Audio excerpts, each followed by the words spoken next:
हैं कराची वाले शदीद गर्मी और रोजे में तवील घंटे की बिजली लोड शेडिंग भुगतने पर मजबूर हैं कि इलेक्ट्रिक ने गैर एलाना लोड शेडिंग का दौरानिया भी बढ़ा दिया है। जवाब दिया है कि नेशनल ग्रिड स्टेशन से बिजली की सप्लाई 300 मेगावाट कम है।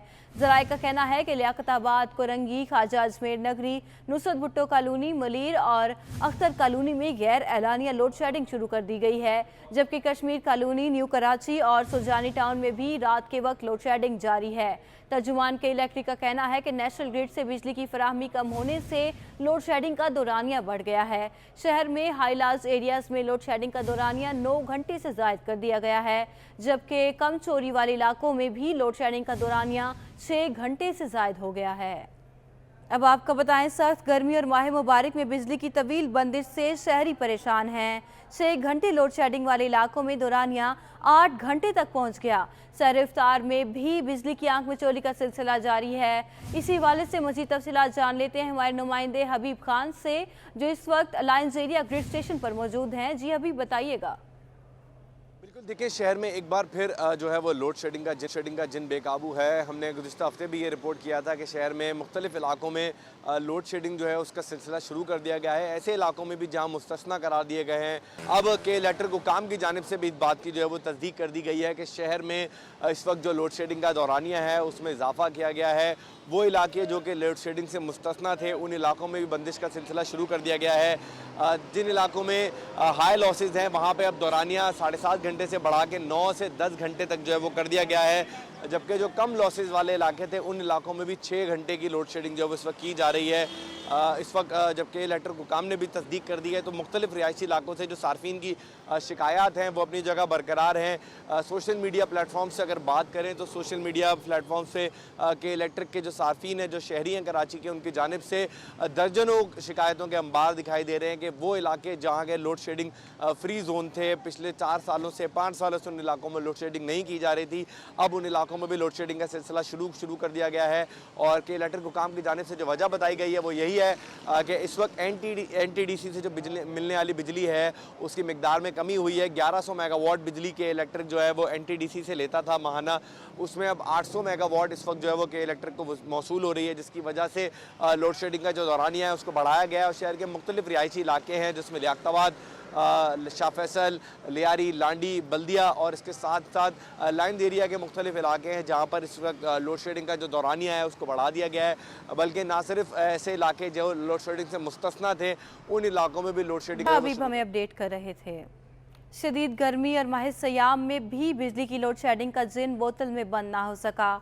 लियाकताबाद में वाक़ई फर्नीचर साजी की बड़ी मार्केट के 1200 से ज़ायद कारखानों और दुकानों के साथ रिहायशी अफराद भी बिजली की लोड शेडिंग के बायस शदीद परेशान हैं।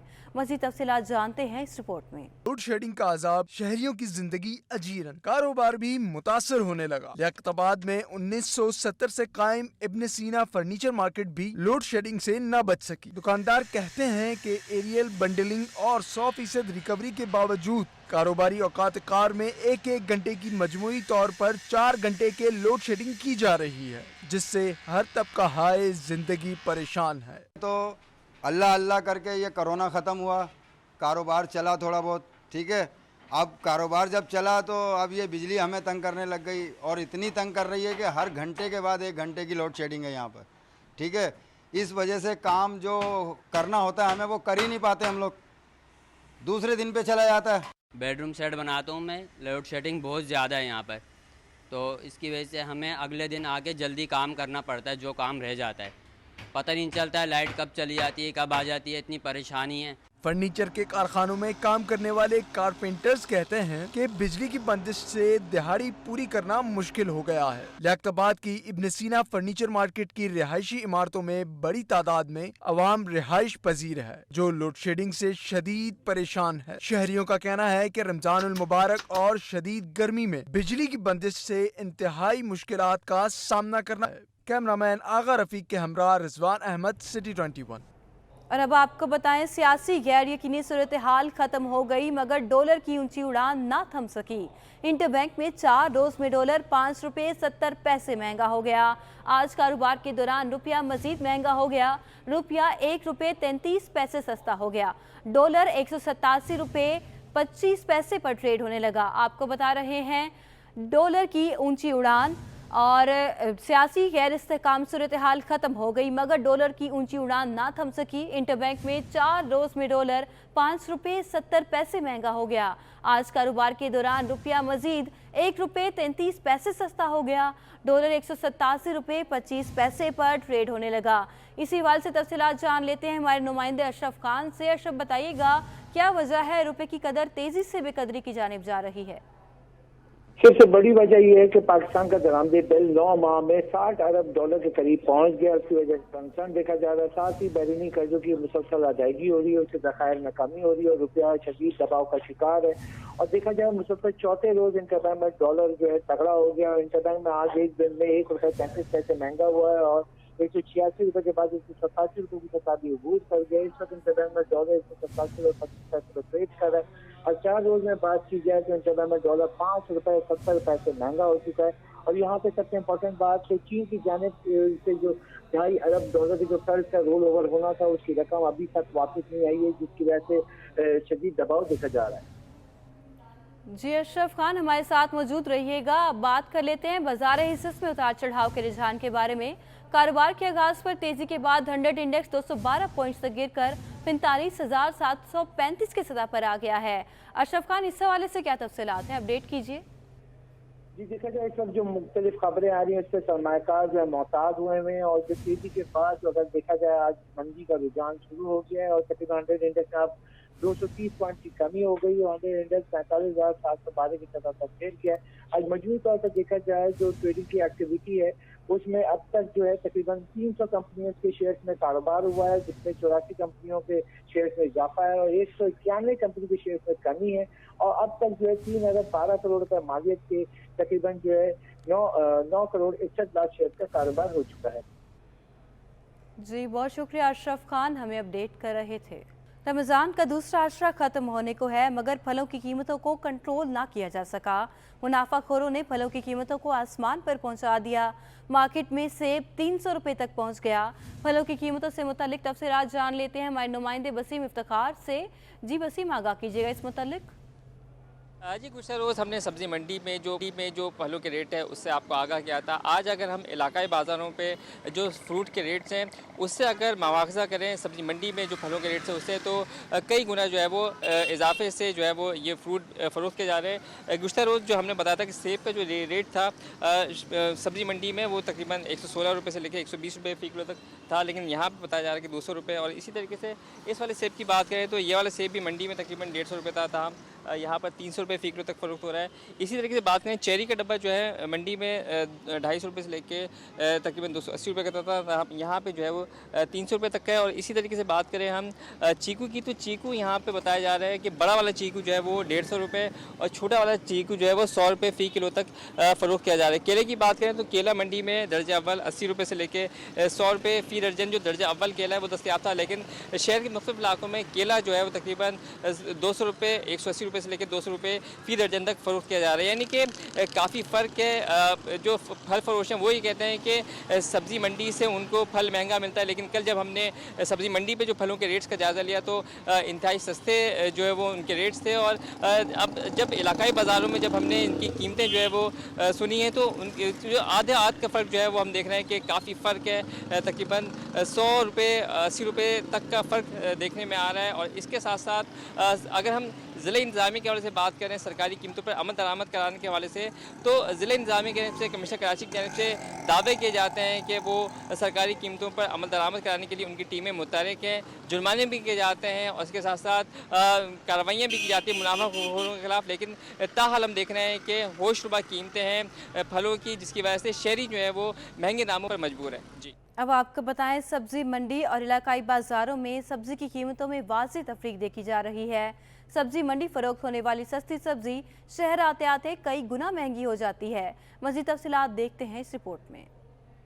सब्जियों की कीमतों में लीमू बाजी ले गया। लहसुन और अदरक कीमतों में तेजी के एतबार से दूसरे नंबर पर हैं। सब्जी मंडी में लीमू 600 रुपए, जबकि इलाकाई बाजारों में 750 रुपए से लेकर 800 रुपए फी किलो तक पहुंच गया है। मंडी में देसी लहसुन 130 और देसी अदरक 180 रुपए तक और चाइना लहसुन 320 रुपए फी किलो तक फरोख्त हो रहा है, जबकि इलाकाई बाजारों में देसी लहसुन अदरक 250 रुपए फी किलो तक और दरामदी लहसुन अदरक 400 रुपए फी किलो और इससे ज्यादा तक फरोख्त हो रहा है। सब्जी मंडी में टमाटर 50 रुपए और इलाकाई बाजारों में 80 रुपए फी किलो तक फरोख्त हो रहा है। शहरी कहते हैं सरकारी कीमत तो आज तक देखी नहीं और इलाकाई बाजारों में सब्जी बेइंतहा महंगी है। तो यहाँ कराची में नींबू है, नींबू तो बहुत है, लेकिन ख़रीदारी चारों तरफ से है। पाकिस्तान के चारों कोने, चारों सूबे, और ईरान भी यहाँ से जाता है, अफगानिस्तान भी यहाँ से जाता है, इसलिए महंगा है भाई साहब। तो इतनी महंगी जो बेच रहे हैं, इतनी महंगी सब्जी है नहीं है, तो वो नाजायज़ कर रहे हैं। मरकजी और इलाकाई बाजारों में सब्जियों की कीमतों में वाज़ेह फ़र्क इस बात की अक्कासी करता है कि ज़िला इंतज़ामिया की जानिब से मुनाफाखोरों के खिलाफ कार्रवाइयाँ नुमाइशी साबित हो रही हैं। वज़ीर आला सिंध मुराद अली शाह की खुसूसी हिदायत पर कराची इंतज़ामिया ने शहर के 35 बचत बाज़ारों में आटे के सरकारी स्टॉल्स लगाने का फैसला कर लिया। कमिश्नर कराची मोहम्मद इकबाल मेमन ने डिप्टी कमिश्नर्स को डिप्टी डायरेक्टर महकमा खुराक से राबते का हुक्म दे दिया। आज से कराची डिवीज़न के हर ज़िला में 5 बाज़ारों में आटे के स्टॉल्स लगाए जाएंगे। गुलशन इकबाल सेंचर बाज़ार, पहलवान गोट और मौसमियात बचत बाज़ार में आटे के स्टॉल्स लगाए जाएंगे। Orangi town, Surjani town, FP area, FC area, north Nazimabad और न्यू कराची का भी इंतखाब किया गया है। गुलशन हदीद और इब्राहिम हैदरी में भी स्टॉल्स लगेंगे। केमाड़ी कॉलोनी, माड़ीपुर और मच्छर कॉलोनी में भी शहरियों की सहूलत के लिए स्टॉल्स लगाए जाएंगे। आगे बढ़ें और आपको बताएं, शाह फैसल पर कार्डियक इमरजेंसी अस्पताल में डॉक्टर्स और स्टाफ की कमी है। अद्वियात का भी बहरान है। रात के औकात में इमरजेंसी का बंद होना भी मामूल बन गया है। हमारे नुमाइंदे इरफान अब्बासी अस्पताल के senior medical officer doctor Khalid के हमरा मौजूद हैं, इनसे जान लेते हैं। जी बताइएगा। जी बिल्कुल, बल्दिया उज़्मा कराची के तहत चलने वाले जो बेशतर अस्पताल हैं वो मसाइल का शिकार नज़र आते हैं। लांडी के अंदर कार्डियक CC लांडी हो या फिर शाह फैसल हॉस्पिटल हो, तमाम के तमाम अस्पताल के अंदर मसले मसाइल नज़र आते हैं। इस वक्त मैं मौजूद हूँ शाह फैसल कार्डियक एमरजेंसी के अंदर। यहाँ पर बताया जाता है कि जो मुख्तलिफ टेस्ट हैं वो भी यहाँ पर नहीं किए जा रहे। अद्वियात का सबसे बड़ा बहरान है। मेरे साथ डॉक्टर खालिद यहाँ मौजूद हैं, इनसे बात करेंगे। सर, क्या क्या मसाइल हो सकते हैं इस हॉस्पिटल के अंदर? मसाइल तो पहले तो डॉक्टरों की कमी है, दवाइयों की कमी है और लैब में जो है इन्वेस्टिगेशन कम हो रही है, तो ये चीज़ें दुरुस्त की जाए और उसको 24 आवर्स का सेटअप लेके बनाया जाए, जो कि इस इलाके के लिए एक सबसे बेहतरीन काम हो जाएगा। और जो कि ये चीज़ें नहीं हुई अभी तक, और ये हॉस्पिटल रात को 12 बजे बंद हो जाता है। अच्छा डॉक्टर साहब, ये भी बताइएगा कि ना सिर्फ ये भी हॉस्पिटल बंद होता है, लांडी के अंदर जो हॉस्पिटल है वो भी अमूमन बंद की सूरत हाल रहती है, तो इन अस्पतालों के अंदर किस तरीके से जो इनकी प्रॉब्लम है वो सॉल्व हो सकती है? बस ये कि इनकी जो मैनेजमेंट है ना, उनको थोड़ा सख्त किया जाए तो ऑटोमेटिकली सब चीज़ें खुद ही सेट हो जाएंगी। डॉक्टर साहब का कहना है कि सबकी जिम्मेदारी बनती है, तमाम लोग अपनी जिम्मेदारी को अगर पूरी करें तो यकीनन इन हॉस्पिटल के हालत बेहतर हो सकते हैं, चाहे लांडी के अंदर कार्डियक इमरजेंसी हॉस्पिटल हो या फिर शाह फैसल के अंदर हो। डॉक्टर साहब का ये भी कहना है कि मैनेजमेंट अपने तौर पे भी कुछ जो है वो मामलात को दुरुस्त करे ताकि मरीजों को ज़्यादा से ज़्यादा तिब्बी सहूलियत। बहुत शुक्रिया इरफान अब्बासी, हमें अपडेट कर रहे थे। आगे बढ़ें और आपको बताएं, Sindh solid waste management board ने धोबी घाट GTS खत्म करके इसे मेवा शाह कब्रिस्तान के बीचों बीच कायम कर दिया है, जिससे कब्रिस्तान का तकद्दुस पामाल हो रहा है और इतराफ़ की रिहाइशों का जीना महाल हो गया है। इसी हवाले से तफसीलात जान लेते हैं वहाँ मौजूद हमारे नुमाइंदे रिजवान अहमद से। रिजवान, बताइएगा कि GTS के क़याम पर क्या तहफ़्फ़ुज़ात हैं शहरियों को? जी बिल्कुल, मेवा शाह कब्रिस्तान से मैं आपको रिपोर्ट कर रहा हूँ। आज से 3 रोज़ कबल जो है वो 10 साल पुरानी तारीख़ यहाँ पर दोबारा दोहराई गई है और यहाँ पे एक GTS कायम किया गया है, garbage transfer station. District south का तमाम कचरा जो है वो उठा के अब यहाँ पर लाकर जमा किया जाएगा और यहाँ से फिर जो है लैंडफिल साइड मुंतकिल किया जाएगा। लेकिन इस GTS के क़याम पर जो मेवा शाह कब्रिस्तान में रिहायशी आबादी है वो जो है एहतजाज कर रही है और उनका कहना ये है कि इस कचरे की वजह से ताफुन और गंदगी की वजह से उनको परेशानियों का सामना है। इलाका मकीन मौजूद है, इनसे बात करते हैं। क्या परेशानी हो रही है इससे? आप परेशानी हमें ये होता है, ये सामने हमारे घर हैं, ये हमारे घर हैं, इसको आग लग जाए, अगर आग नहीं भी लग जाए तो हवा का रुख वहाँ पे होता है, तो उसका महक और बदबू के वजह से बच्चे बीमार होते हैं। इसमें तो जासिम डायरेक्ट पकड़ लेते हैं, तो ये ऐसा जरासीम है, तो इसमें पता नहीं कहाँ कहाँ के केमिकल पकाने वगैरह जरासीम तो यहाँ पे होते हैं।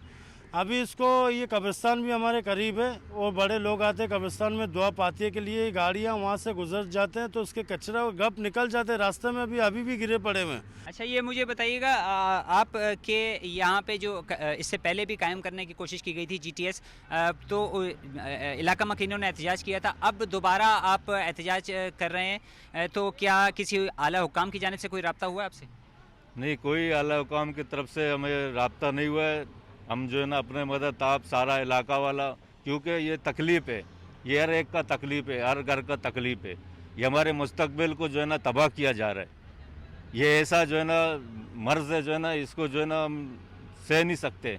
ये सारे इलाके वाले उठे हुए हैं। बहुत शुक्रिया। एक तारीख़ी कब्रिस्तान है मेवा शाह, और गंदगी गिलाज़त जो है उसकी आमदोरफ्त होने की वजह से दीगर लोगों का कहना यह है कि दीगर मकाम भी मुतासिर हो रहे हैं। इसका बहुत शुक्रिया रिजवान अहमद, हमें अपडेट कर रहे थे। आगे बढ़ें और आपको बताएं, कराची के बासियों के लिए अच्छी खबर है। 121 हाइब्रिड बसों की पहली खेप चीन से रवाना हो गई है। वज़ीर ट्रांसपोर्ट सिंध अवैस कादिर शाह ने कहा है कि बसें 18 रोज़ में कराची पहुंच जाएंगी। सूबाई हुकूमत चीन की मजमूई तौर पर 250 जदीद बसें मंगवा रही है। वज़ीर ट्रांसपोर्ट सिंध ने बताया कि इन 250 बसों में से 240 कराची और 10 बसें लाड़काना में चलाई जाएंगी। बसें 15 से ज़ायद रूट्स पर चलाई जाएंगी। अवैस कादिर शाह का कहना है कि कोरोना के बायस बसों की रवानगी में ताख़ीर हो गई। कराची वाले हो जाएं तैयार, शहर में होगा एक बार फिर शदीद गर्मी का राज। पारा 39 डिग्री तक जाने का इम्कान है। दिन के औकात में समुद्री हवाएं भी बंद रहेंगी। मौसम का हाल बताने वालों की नई पेशगोई कर दी। और गर्मी की शिद्दत में इजाफा कब तक होगा, तफसीलात जान लेते हैं हमारी नुमाइंदा रबिया खान से, जो इस वक्त चीफ मेट्रोलॉजिस्ट सरदार सरफराज के साथ मौजूद हैं। जी रबिया। जी बिल्कुल, शहर के मुख्तलिफ इलाकों में हल्के बादलों का राज है। समुद्री हवाओं का सिलसिला भी जारी है। सुबह सवेरे और रात के औकात में मौसम खुशगवार है, लेकिन दिन में जो है वो गर्मी की शिद्दत देखने में आ रही है। और इस गर्मी की शिद्दत में मज़ीद इजाफे का इम्कान जो है वो महकमा मौसमियात की जानिब से जाहिर किया गया है। कब से दर्जा हरारत बढ़ना शुरू होंगे, जानते हैं चीफ मेट्रोलॉजिस्ट सरदार सरफराज से। सरदार साहब, ये बताइएगा कि अभी तो दर्जा हरारत तकरीबन जो है वो 34 से 36 डिग्री है। कब तक दर्जा हरारत कराची में बढ़ने का इम्कान है और गर्मी की शिद्दत कितनी होगी? देखिए, अभी तो सही चल रहा है 34 से 36, यानी पिछले चंद दिनों से तो 34 या 4, 34 या 5 और फिर 35-36, कल 37 चला गया था। अभी यही ट्रेंड रहेगा 35-36 और किसी दिन हो सकता है 37 उस तक 25 तक, एटलीस्ट 25 अप्रैल तक। फिर 26 अप्रैल से ऑनवर्ड, चूँकि एक वेस्टर्न डिस्टर्बेंस वाला जो सिलसिला था, ये असल में उसकी वजह से सी ब्रीज अच्छी सेट हो गई थी, तो जिसकी वजह से टेम्परेचर माइल्ड रहे इन दिनों। तो वो सिलसिला जब ख़त्म हो जाएगा पूरे मुल्क पे से, तो फिर एक तरह से शुमाल मगरिब की हवाएं दिन के औकात में ख़ासकर प्रिवेल करेंगी, तो उसके नतीजे में फिर टेम्परेचर कुछ बढ़ सकता है। बहुत ज़्यादा नहीं, कोई हीट वेव लाइक सिचुएशन नहीं होगी, लेकिन कदरे बढ़ जाएगा, यानी 38-39 की रेंज में जा सकता है 26 से के बाद। जी बिल्कुल, चीफ मेट्रोलॉजिस्ट सरदार सरफराज का यही कहना है कि 26 अप्रैल से जो दर्जा हरारत में उसमें इजाफे का इम्कान है, तक पारा जो है वो तकरीबन 38 से 39 डिग्री तक जा सकता है। दिन के औकात में समुद्री हवाएं भी बंद रहने का। बहुत शुक्रिया रबिया, हमें अपडेट कर रही थी। सिंध हाई कोर्ट ने सदर में लकी स्टार के करीब ब्यूटिफिकेशन के मंसूबे में रास्ते बंद करने के खिलाफ दुकानदारों की दरखास्त पर समाअत की। DMC जुनूबी को नोटिस भी जारी कर दिए। अदालत ने सिंध हुकूमत से भी 2 हफ्तों में जवाब तलब कर लिया। इस हवाले से मज़ीद तफसीलात जान लेते हैं हमारे नुमाइंदे बिलाल अहमद से। जी बिलाल, आगाह कीजिएगा अपडेट से। जी, सदर में लकी स्टार के अतराफ ब्यूटिफिकेशन का ये मामला है। दुकानदारों की जानिब से रास्ते ब्लॉक करने के खिलाफ एक आइनी दरख्वास्त थी, जिसकी समाअत सिंध हाई कोर्ट में 2 रुकनी बेंच ने की है। 2 रुकनी बेंच में जस्टिस सैयद हसन अजहर रिजवी और जस्टिस राशिदा असद शामिल हैं। दौरान समाअत मुनसिफ जान एडवोकेट दुकानदारों की जानिब से पेश हुए, जबकि सरकारी वकील और KMC वकला भी कमरा अदालत में मौजूद थे। दरख्वास्त गुजार के वकील मुनसिफ जान ने अदालत को बताया कि अब भी रोड बंद है, मट्टी गर्द की वजह से दुकानदारों का जो रोज़गार है वो मुतासिर हो रहा है। इसी तरीके से जो ब्यूटिफिकेशन की जा रही है उसमें आइनी संगले और रास्तों को ब्लॉक कर दिया गया है, जिसकी वजह से 200 से ज़्यादा दुकानदार हैं जो मुतासिर हो रहे हैं और जो ग्राहक हैं वो दुकानों तक नहीं पहुंच रहे और शदीद मुतासिर किए जा रहे हैं दुकानदार इस मनसूबे की वजह से। मनसूबा शुरू होना चाहिए, ताहम रोड को बंद नहीं किया जाना चाहिए, ये दरख्वास्त गुजार के वकील का मौक़िफ़ था, जिस पर अदालत ने सरकारी वकील से पूछा कि ये ब्यूटिफिकेशन का जो काम है वो कौन सा इदारा करा रहा है, जिस पर सिंध हुकूमत के वकील ने कहा कि DMC साउथ की जानिब से ये ब्यूटिफिकेशन लकी स्टार के अतराफ की जा रही है, जिस पर अदालत ने DMC साउथ के वकील को आइंदा समाअत पर तलब कर लिया है और उनसे जामिया रिपोर्ट तलब की है कि बताया जाए कि ब्यूटिफिकेशन के दौरान जो आइनी संगले लगाए गए हैं और रास्तों को ब्लॉक किया गया है, उस सिलसिले में पॉलिसी क्या है। इसी के साथ अदालत ने सरकारी वकील जो कि सिंध हुकूमत के वकील थे उनसे भी जामिया रिपोर्ट तलब की है और उन्हें ये हुक्म दिया है कि आइंदा समाअत पर अदालत को बताया जाए कि ब्यूटिफिकेशन के दौरान ये जो आइनी संगले लगाए गए हैं और रास्तों को ब्लॉक किया गया है, इससे मुतालिक पॉलिसी बहुत अदालत शुक्रिया में। बिलाल, हमें अपडेट आगे बढ़े और आपको बताएं रुपए की कदर में तेजी से उतार चढ़ाव पर सनतकार परेशान हैं। नायब चेयरमैन बिजनेसमैन ग्रुप जावेद बिलवानी का कहना है कि हुकूमती कर्जों का बोझ रुपए पर दबाव बना रहा है। 9 माह में दरामदी बिल $60 अरब के रिकॉर्ड सतह पर जा पहुंचा है। अगर गैर जरूरी अशिया की वजह से दरामदी बिल बढ़ा है तो इसे रोकने के लिए इकदाम किए जाएं। मज़ीद तफसीलात देखते हैं, अशरफ खान से जान लेते हैं। अशरफ खान, बताइएगा। जी, सनतकार इस वक्त परेशान है कि रुपए की कदर में तेज़ी से उतार चढ़ाव हो रहा है, स्टेबल नहीं हो रहा है रुपया, उसकी कंसर्न है। साथ ही दरामदी खाम माल भी महंगा हो जाता है। इस वक्त बिजनेसमैन ग्रुप के नायब सदर हमारे साथ मौजूद हैं, नायब चेयरमैन है जावेद बिलवानी, उनसे जानते हैं क्या देख रहे हैं सर, क्या कंसर्न है। बिस्मिल्लाहिर्रहमानिर्रहीम। देखिए, जब भी इकनॉमी वीक हो तो ये चीज़ होती है। जैसे एक बीमार आदमी ICU में हो तो उसको हर रोज़ नई नई चेंजिंग आएंगी, कभी बुखार बढ़ेगा, कभी कम होगा, कभी और प्रॉब्लम्स होंगे। तो हमारी इकोनॉमी तो कमज़ोर है ही, और ऐसा नहीं है कि किसी एक गवर्नमेंट ने कमज़ोर की है, सब ने मिल के कमज़ोर कर दिए कि रॉन्ग पॉलिसीज़ की वजह से। कि आप अगर कोई बोरोइंग करते हो, उस बोरोइंग का मकसद तो एक ही होता है कि आप उस बोरोइंग के पैसे उतारो और जो पुरानी बोरोइंग है उसके भी उतार सको, उस बोरोइंग को उस पर्पज़ में इस्तेमाल करो। और मैं ये समझता हूँ कि जब तक इस मुल्क का ट्रेड डेफिसिट या करंट अकाउंट डेफिसिट ये जब तक ख़त्म नहीं होगा, ये बैलेंस नहीं होगा या आप सरप्लस नहीं होगे, जब तक आपकी इकोनॉमी का यही हाल रहेगा। और आप जो भी बोरोइंग करो, अब बोरोइंग करते हो आप किस्तें उतारने के लिए, आप बोरोइंग करते हो फजूल कामों के लिए या लग्जरी आइटम्स मंगाने के लिए, तो वो यूज़लेस है। आपकी बोरोइंग का पर्पस एक ही होना चाहिए कि चलो आप अपनी पुरानी बोरोइंग की किस्तें उतार रहे हो और आप एक्सपोर्ट किस तरह बढ़ा सकते हो। अगर आपने कोई लग्जरी आइटम्स या आपने कोई ऐसी अय्याशी की चीज़ें इस्तेमाल इंपोर्ट कर ली हैं तो वो गलत हुआ है। जी, जैसा कि आपने सुना, जो इस वक्त कंसर्न है कि पाकिस्तान का इंपोर्ट बिल जो है 9 माह में $60 अरब पर पहुंच गया, जिसकी वजह से रुपया शदीद दबाव का शिकार है। तो बिजनेसमैन ग्रुप के जो नायब चेयरमैन, उन्होंने मुतालबा किया हुकूमत से कि फौरी तौर पर ये देखा जाए कि जो गैर ज़रूरी अशिया जो इंपोर्ट की गई हैं उसको रोकने। हमें अपडेट कर रहे